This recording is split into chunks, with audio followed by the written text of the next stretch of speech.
మన ప్రభువును రక్షకుడున యేసుక్రీస్తు నామములో అందరికీ శుభాభివందనములు.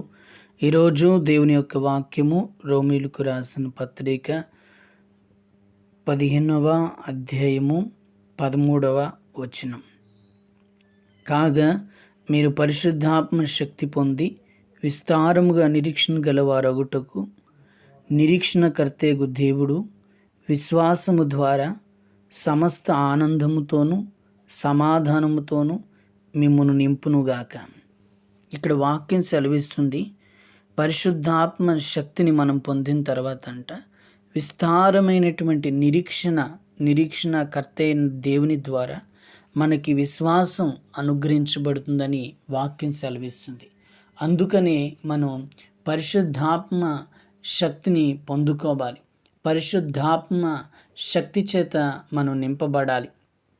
మనలో ఉన్న శక్తి, మనలో ఉన్నటువంటి బలము ద్వారా ఏమీ జరగదు. కానీ దేవుని యొక్క శక్తి, పరిశుద్ధాత్మ శక్తి మనలో ఉన్నప్పుడు మనలో ఒక నిరీక్షణ, ఒక విశ్వాసం అనేది మనలో కలుగుతుందంట. ఆ విశ్వాసం ద్వారా మనకి సమస్త విషయములో ఆనందం కలుగుతుందని, సమాధానం కలుగుతుందని, ఆ ఆనందం చేత, ఆ సమాధానం చేత మనం నింపబడుదుము గాక అని వాక్యము మనకి తెలియచేస్తుంది. కనుక నిత్యముగా మనం పరిశుద్ధాత్మ శక్తితో నింపబడదాము. సమస్త ఆనందాన్ని, సమస్త సమాధానాన్ని మనం పొందుకుని ఇటు ఆశీర్వాదాన్ని పొందుకొందుము గాక. ప్రార్థన. కృపగల దేవ, దయగలిగిన రాజా, మీరు మాతో మాట్లాడారు. నీ ఆత్మశక్తి పొందుకొనుట ద్వారా నిరీక్షణ, విశ్వాసము కలుగుతుందని, దాని ద్వారా మాకు సమస్త ఆనందము, సమస్త సంతోషములు కలుగుతాయని మీరు మాట్లాడుతూ వచ్చారు.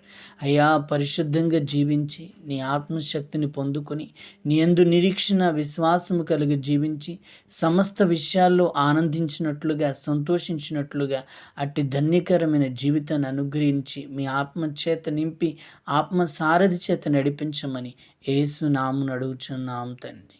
ఆమేన్.